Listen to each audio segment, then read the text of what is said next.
guys, welcome back to the vlog. I'm doing something today that I do not do very often, if ever. I'm doing a get ready with me, and I'm gonna answer some of the questions that you left on my community post from the other day. Now, I wanna start off by saying that I'm probably the last person that should be doing a video like this. I do not consider myself an expert or probably even a novice in the world of skincare, beauty, hair care. It is something that I feel like has always challenged me. So actually getting like good at makeup and hair, it's never been like a thing for me. So to have people ask me what I use for skincare and how I do my makeup and will you do a get ready with me, like that's so surprising to me. And I will just say that there are probably lots of channels and people on the internet who would be way better at this than I am. But I keep getting questions along these lines, so I thought I would show you what I'm doing. But take it with a grain of salt because like I said, it's not typically my thing. Also, everybody needs something different, right? The kind of skincare, the kind of makeup we use, it has so much to do with just the type of skin that we have, how much we're in the sun, our age. So I'll just show you what I'm doing right now, share with you some of the products that I'm using that I'm liking, and I'll also try to answer some of your other questions as we go. So first off, I got out of the shower, I dressed, I'm just wearing a little t-shirt dress today. I didn't wash my hair, but I did wash my face, and I have been using this face wash from Origins. It is called Checks and Balances, and I really like this. It has a very light peppermint scent, which I think is really refreshing, and I just like the way that it makes my face feel. I think this is a pretty popular product from that brand, and I just have the little bitty tube of it. I can't remember how much it was, but this little bitty tube I've already been using for like a few weeks, and I wash my face at least once a day, sometimes twice a day. I'm not even halfway done with this, so I really like that. I just started using the Tula skincare. I tried an Estee Lauder kit. I did not care for it, so I got this little trial size of the Tula kit. I got the Ageless. That was the line, the skincare line from Tula that I got. And it came with this probiotics and superfoods beauty sleep. That's for nighttime, so I won't be using that today. But it also came with 3 other products that I'm gonna use. First off, I am using the Wrinkle Treatment Drops Retinol Alternative Serum. So I'm just gonna put a few dots of this on my face. Again, my face is clean. And then I'm just gonna massage that in. And now I'm gonna use this Instant Depuff Eye Renewal Serum. I'm just gonna put a little bit under each eye. And then I'm gonna finish with this moisturizer. It is Protect and Plump Firming and Hydrating Face Moisturizer. The only thing about this is that it does not have an SPF, but my foundations do, so I'm not super concerned with that. I will say that I've only been using this particular face care brand for a few days, so I can't really tell you a definitive how much I like it. I mean, at least so far, it hasn't done any harm. My only complaint about it is that I don't really care for the scent that much. I mean, it's not really scented, and it probably smells like normal because it doesn't have any harsh perfumes or scents in it, I assume. This is gonna sound weird, but it almost smells like a little vinegary. Like it almost smells like it has like a little apple cider vinegar vibe going on or something. But I'll keep you posted if I feel like after I've used this for a few weeks, you know, how my skin feels. I have pretty decent skin. I've usually not had a big problem with acne or blemishes. My biggest issues right now are that my face tends to get dry and also sun spots and age spots. So I'm just trying to do what I can to protect my face as much as possible. I've always had dark skin under my eyes, and it's not from being tired or allergies or anything, at least not 100% of the time. I'm just naturally that way. And my eyelids are also really dark as well. So you'll see me kind of correct those things as we go. I like to let my moisturizer set for just a few minutes before I put any makeup on. So I'm just gonna move on to my hair. And right now, it's not in fantastic shape as far as the cut and style of it because I have not had it cut and colored since I think December, and it's May right now. And I've decided that I'm really trying to hold off until fall rolls around because in the summertime, I tend to wear a lot of hats. I tend to wear my hair in ponytails. Sometimes I French braid it. It is long enough to get in a short French braid right now. So I'm just gonna straighten it a little bit today and see if I can style it that way. I do typically wear it more of a bob, like around my chin. And I do typically get color put on it a couple times a year. I usually do some highlights. But I love the way that my stylist highlights my hair because it never looks bad as it grows out. At least I don't think so. Like, I don't think you could look at my hair and tell that I haven't had it colored in like 6 months. Actually, I wouldn't get my hair highlighted right now, even if I did get it cut, because we're coming into summer and my hair will get a little more blonde as the summer progresses. And you guys, I have had this chi for 20 years. I think I bought this in 2001. It's 2021 right now. Remember back in the late 90s and the early 2000s, whenever the chi became like the thing and everybody had to have a chi straight iron and straightening your hair was a big deal. And these were like $100, which was, you know, a big deal back then. But I will say that my $100 investment has lasted a long time. One of the questions that I have here is about adoption. If you do not know, our younger daughter, so our middle child, is adopted through foster care. She's 8 years old. We did open our home to foster care again a few years after that. And then we moved to Tulsa, and we have not been part of the foster care system since then, but I have still very, strong feelings about adoption, and I promote it and encourage it where I can and try to support entities that do. So this question is, does your family feel complete? Are you thinking about being foster parents again? I will say that we haven't 100% completely closed the door on adoption or fostering, but I feel like it's getting there. I feel like we're getting to the point where we feel like our family is complete. Even if we don't adopt again, we may foster again. And even if we don't do that, we might do something like respite care, which is where a family gets certified to provide temporary care for families in the foster system. So there's all kinds of ways to support foster care without being an actual foster family. And that might be a route that we go down, and we certainly will continue to support those types of entities and endeavors with our money as much as we can. Was there ever a time you felt like you didn't have enough money to get through and your budget cooking really helped? And there's another question down here about how I met my husband and when we started our family, and all of this can actually be answered in sort of the same go round. My husband and I did not meet until we were pretty much finished with college. We had actually both dated other people. We had both thought that we had found the person we were going to marry, and then it did not work out for both of us. And we met after that for each other. I was actually student teaching. My husband was already working as the associate director at the Wesley Foundation, which is a campus ministry at OU. So we met, we dated, we got married, and we were both already working full-time in our professions. Now, we were working in lower paying professions because I was a teacher and he was a pastor. So it's not like we were making tons of money, but we were not paying off hefty student loans and we were already working full-time. So I feel like we had to pinch our pennies a little bit. We had to watch and be mindful of our spending. But I'm not sure that we ever were at a point where I was like, oh my goodness, how are we gonna make this work? So I guess that may make me a poor ambassador for budgeting, but I will say this. We have always had a budget. We have always been mindful of our spending. We have always tithed. We have always known how much we are, paying for our mortgage, our utilities, for groceries, for gas, for automobiles. We have always had savings goals, so we haven't just gone out and bought whatever we wanted to, even when we had extra money lying around. We have always been mindful and intentional with our spending. I mean, finances are always stressful to some extent, you know what I'm saying? But I just mean, I don't know that there's ever been a time when we weren't thinking we would be able to make ends meet. We've just always had a handle on that. Okay, the hair is straightened, and I'm just gonna pull it back while I do my makeup, and then we'll finish doing hair here in a minute. So I am going to use a little primer, and I gotta be honest, I have so many little primer samples that have come in different makeup kits, or whenever I've purchased makeup somewhere, they throw like little samples in here. So I can't say that I'm a good resource for what you should use because I'm still just trying out the ones that I have.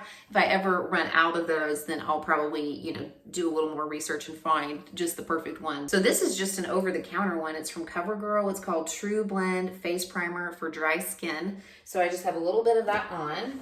And you'll see with my makeup that I have a mix of kind of cheap drugstore brand stuff and also some, nicer, what I would consider to be a little higher quality. And especially when it comes to my foundation, I am pretty particular about that. I typically will not use the less expensive brands that you would get at Walgreens or CVS or Target for foundation. I want to go to a makeup counter and have somebody work with me on what I want for my foundation. So I have used Clinique when I was very young, and then I switched to Estee Lauder. I have used Mary Kay for a while because they made a full coverage matte finish foundation that I loved, but they stopped making that, so I stopped using that years ago.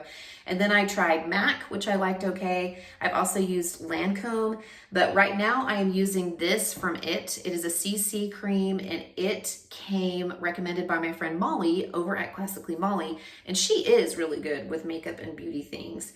And I have to say that this is, you know, a little pricier, probably not the highest end, but certainly not something that you're going to get for 10 bucks on sale at CVS. I can't remember exactly how much it cost, but I will say it has lasted me a very long time. I mean, foundation lasts me several months. I don't do my full makeup every single day, so that helps, but I probably do it 3, 4, maybe 5 days a week, depending on my filming and my work schedule. But this is the CC Plus Illumination Color Correcting Illuminating Full Coverage Cream plus Anti-Aging Hydrating Serum. Say that 10 times fast. It also has an SPF of 50, which is why I wasn't super concerned with having one in my moisturizer today. I have always preferred a full coverage foundation, at least, you know, since I've been an adult. But I do like this one. It's not really quite a matte finish. It makes my face look a little bit more dewy, just a little bit more glowy, or at least I feel that way. So I actually prefer to use like one of those little puffer thingies. Use that to blend my foundation in, but I don't have one right now. So I'm just using my foundation brush and just making sure that that is blended in really, really well. I'm not wearing my glasses, so I have to get really close to the mirror to make sure too, because I can't wear my glasses and put on my makeup. Next, I'm going to use a little bit of concealer, and this is just L'Oreal. This just came from CVS. I'm not really particular about concealer. I do like the MAC ones, and when this one's out, maybe I'll go buy one from MAC. But I use a little bit of this underneath my eyes and down here by my mouth. This is probably really bad, and I'll probably have some people tell me how wrong this is. But I actually blend this in such a way that I put a little bit of it on my eyelids as well, because remember I said that my eyelids are really dark. So I try to correct that just a little bit and try to neutralize that before I apply eyeshadow. I'm gonna put a little bit of bronzer just kind of on my temples and sort of draw it down just a little bit, like so. This is a blush from MAC. I have had this for a couple of years now. It's called Dainty. And when it comes to powder type stuff, I don't worry so much, especially since I'm applying it with a brush. I don't worry so much about using it up within a certain time frame. I also don't always worry about things that are powders being higher end, you know, higher quality things. But in this case, this is MAC. It has lasted me forever. I mean, look, I haven't even hit pan on that yet, and I have used this pretty much anytime I've done my makeup. I don't have any other blushes but this one. I have a question here about YouTube. What motivated you to start? Were you worried about negative feedback? And if you could do it all over again, what would you do differently? And I will say this, that we are coming up on my 3-year anniversary on YouTube. I started See Mindy Mom in June of 2018. It is May of 2021. So I actually plan to do a video about that and just kind of share some of my experiences on YouTube, my thoughts, answer actually that exact question, what I have learned and what I would do differently. But the short answer to that question is I really didn't know what I was doing. I learned most of it as I went. And honestly, if I can do it, anybody can do it, I feel like. For my eyebrows, I'm just darkening them a little bit with some of this brow powder. It's called Ka-Brow from Benefit. And it's, look how tiny this is. I got this at Ulta like a year ago, and it still has plenty left. But I just put a little bit of it along my eyebrows just to kind of give them a little bit more definition, make them look a little bit thicker. I cannot find my brow brush. Where'd it go? Ah, it was still in my makeup bag from my trip. So after I put that on, I like to take this little brush and just kind of like brush my eyebrows that way and just kind of feather them out a little bit. And it kind of helps soften that, you know, eyebrow shadow stuff that I just put on. See, I obviously know what I'm talking about because I don't even know the real names of products. For my eyeshadow, I like to use mostly browns and pinks. Maybe a little bit of deep purple, which is really close to brown. I have kind of hazel / green / brown eyes. It sort of depends on what I'm wearing. I find these colors work pretty well. And I feel like when you are doing eye makeup, it's all about blending. It's all about blending. And I will start on the outer edge with a dark brown like this right here. And I'll just put a little bit of that out on the edge and kind of work it in. And I actually can make this look more dramatic by making it darker, or I can keep it kind of light for a casual day. Typically when I'm wearing my glasses like I am today, I'm not going to make my eye makeup super dramatic just because I feel like my eyes are already hiding behind my glasses and my glasses are already kind of framing my face. Okay, so hopefully you can kind of see I have like kind of that darker on the edge and then brought it in a little bit. And next to it, I'm gonna put like this little pink color right here. It's kind of a darker pink to the edge. I'm gonna start in the middle of my eyelid and kind of blend it out like so. And then on the very inside and up underneath my brow, I always use a lighter color. So sometimes this little white right here would be fine, but also this one that's iridescent right here, it works pretty well too as a highlighter. So I'll put that on the inside of my eyelid, like as close to the bridge of my nose as I can get, and then kind of work that up. And then I just kind of work on blending it until it all looks pretty seamless. And this is a palette that I just got also from IT Cosmetics. It's called Naturally Pretty Essentials. And like I said, these are the colors here. It's from IT. Michelle tells me that she is coming to Tulsa in July and she asked for some activities that they need to do. And Michelle, I would say, first of all, we just moved to Tulsa 3 years ago. So in one of those years we've been in a pandemic, so I haven't been able to get, out and around. But the one thing that you probably need to check out if you can while you're here is the Gathering Place. It is a public park that is privately funded by the Kaiser Foundation, and it is absolutely phenomenal. It's one of the top parks like in the country right now, and they just have all kinds of really interesting amenities. It's endowed, so the care and maintenance of it is endowed. It just opened a few years ago, and I've taken the kids a few times. It's pretty phenomenal, but even if you don't have kids, there's lots to see there. So I would recommend checking out the Gathering Place if you're coming to Tulsa. For liner, I actually just use like a really dark shade, like a dark brown or a black, and I use a brush like this that's kind of an angular tip. And I actually just apply liner on my top lid. I don't usually put it on the bottom unless I'm going for a really dramatic effect, like a night out or if I'm on stage or something, but I typically will only put liner on the top. This is a makeup setting spray. It's from L'Oreal. It's called Infallible. I have used a couple of these, and I feel like, again, it helps my makeup stay a little bit better throughout the day, especially in the Oklahoma humidity and wind. And I like to put this on before I apply my mascara. I did have a question about how my husband and I met, and I kind of touched on that a little bit when I was talking about finances, but my husband and I met, I was 22 and he was 23. Like I said, we were both kind of at the end of our college careers. We were starting our professions and we met. We dated for about 6 months. We got engaged. We got married 9 months after that. I was 23 and he was 25. My husband is a year and a half older than I am. Then it was about 3 years before we started a family. Ruthie was born when I was 27. And then we adopted McKenna and had Brick 6 weeks apart. We were actually fostering McKenna when I got pregnant with Brick. And that was not like a thing where we had trouble getting pregnant. We didn't have any fertility issues. It was just like a surprise, you're pregnant. And so Brick and McKenna are actually only 359 days apart. They are less than 1 year apart. Their birthdays are 6 days away from each other. McKenna turned 1 6 days after Brick was born. And actually she learned to walk. She took her first steps the night before we were going in to have Brick via C-section. So we have, worked hard to kind of work our way up in our careers, work our way up in life. And we've tried to be mindful of our spending. We've tried to be mindful of each other and our family time. We've tried to be intentional with not just our finances, but with our relationships, trying to hold each other accountable, be generous, making sure that we are remembering what's really important. And sometimes that gets away from us too, but there's just a little bit of our life story and our life mantra. We've been married for 15 years. So my husband just turned 40 this year. I still have 1 more year before I turn 40. So I always joke with him that he's 40 and I'm still in my mid to late 30s.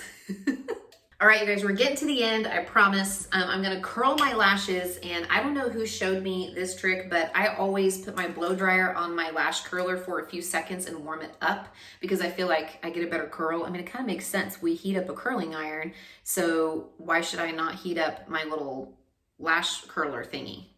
If I plug my blow dryer in, I can heat it up. Boop. There we go. And I always make sure I kind of touch it to my hand like this and make sure that it's not too hot, because you don't want to burn your eyelid or your skin around your eye, because I think that's a really sensitive spot. But I'm just gonna curl it like that. And confession, you guys, I've never really been into purchasing expensive mascara. I usually just use drugstore brands because I can get really good sales on them. Maybe when these run out, because I have like a stash of them, I will, invest in something a little bit better. But this is just from CoverGirl. It's called the Super Sizer. And I always get the very black. I always get the darkest one. And I tend to not buy the waterproof ones because they're a little harder for me to remove at the end of the day. So I usually just get the regular ones. And I actually only apply it to my top lashes, again, unless I am going for a really dramatic look, like I'm going to be on stage or going to a party or something. I tend to just put it on the top because that's where I put liner. I don't know where I learned that or why I got into that habit. Maybe it looks funny. I don't know. You guys can tell me if it does. Because sometimes I feel like we get so used to the way that our makeup looks that maybe I don't realize that I'm doing something that looks really silly. As I stated before, I feel like I did due diligence in letting you guys know that I am not an expert in any way, shape, or form. This is not my thing at all. Okay, there we go. Mascara on. You can kind of see it there. Glasses are going back on. Boop. Ta-da! All I need is a little bit of lipstick. And I actually use Lip Sense. I have a friend who sells it. It stays on really well. I don't have any right now, so I just have some that I got at Ulta. I think it's in my purse. It's like a lip stain, so it's not as good as Lip Sense, but it does stay on pretty well, so that's probably what I'll use here in a few minutes. But I am just gonna finish up with my hair here. I'm gonna see if I can give it a little bit of a lift. And then we will be ready to go. Normally, this would take me less than 10 minutes, maybe only about 5 minutes. I mean, I'm stopping and explaining to you guys what I'm doing and showing you products, and probably, a little bit more distracted and taking longer to do it. But normally this little makeup look, which I would consider like my professional look if I'm going to be filming, if I'm going to be going into work, like I'm going in today to work at the church, this is the makeup that I would do. I try to have at least one day a week where I don't wear any makeup at all. I just wear my skincare stuff. I just put my moisturizer and stuff on and go about my day. But occasionally, especially in the summer, I will just use a BB cream like this, and it's just a tinted moisturizer, and I might just do a little bit of blush and maybe a little mascara and just a little bit of eyebrows. I usually do that probably a couple days a week, probably more frequently in the summer than in the winter, because like I said, we're outside, we're wearing hats, we're in the pool, we're sweating, and I'm just not that as concerned with the way that I look in the summertime because we're just trying to survive the heat. Boop. So the hair is not fantastic right now, like I said, because I haven't had it cut and shaped in a while, but I'm just trying to live with it because I know I will thank myself in the summer if I can pull it up into a ponytail or a braid or put it in a hat or something like that. So this is just the little lipstick that I bought for the weekend and until my Lip Sense order comes in. It's in the color Meditate, and this was just the Ulta brand. But I'll just let that dry for a little bit and then put a little bit of gloss over the top and we will be ready to go. Sorry if I kind of rambled on, and again, there's nothing really special about what I do. I actually feel like I don't know what I'm doing in a lot of cases when it comes to makeup and skincare. I'm just trying to do the best I can with what I have and what I can afford at the time. And I did my best to try to answer some of your questions as well. So thank you so much for watching and supporting this channel, you guys. It's been really fun to just get on here and do some just kind of laid back, casual vlog style videos for you guys. I'm looking forward to putting more out there, and I will be sure to check in with you guys again very soon.